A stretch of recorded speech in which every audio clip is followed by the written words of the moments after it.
ভারত মাতা কি জয়। কোথা থেকে আর বলবো, 50 মুড়ি খেয়ে স্বাধীন চেতনার দেশে আমরা থাকতাম, এখন দেখছি এটাও বিদেশ হয়ে গেছে। আমেরিকা আর হচ্ছে গিয়ে ইরাক, দুটো দেশ হয়ে গেল। এখানেও ভারত মাতা কি জয়। রক্তারক্তি, খুনাখুনি, শান্তির দেশ আর নয়।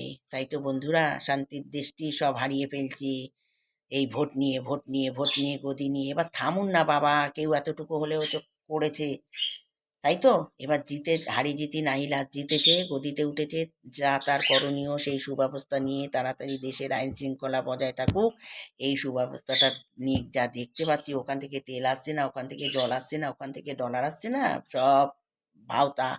কি করে আসবে? ভারতবর্ষের মাটি শান্তির দেশ, এখানে যদি এই বিশৃঙ্খলা, উত্তেজিত হয়, উত্তেজনার পরিস্থিতি হতেই থাকে, হতেই থাকে, হতেই থাকে, তাহলে সেখানে কি করে থেমে থাকবে এই ভারতবর্ষের লোক? দেখে আরও শিখছে, আরও শিখছে। আমি তো বলবো জোর গলায়, এবার থেমে থাকুন না, একটা বয়ান লিখুন না, সবাই থামো, কারোকে টানা হাসরা করো না, কোথাও কিছু ভাঙচুর করো না, সবাই শান্তিতে থাকো। আমার যা করণীয়, তাহলে আমি রাজা কি করতে হলাম?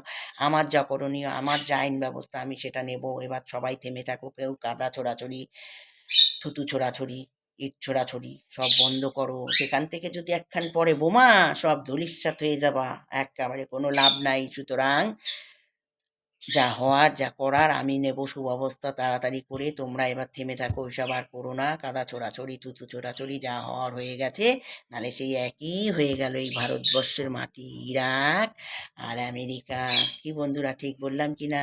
ওই তেল আসছে না, জল আসছে না, কিছুই পাবা না, সব নবরঙ্গা, সব অনাহারে মরবা। সুতরাং ভোট পাবা কোথায়? লাভ নাই গদিতে ওঠার। থামো, থামো, থামো, শান্তিতে আসো।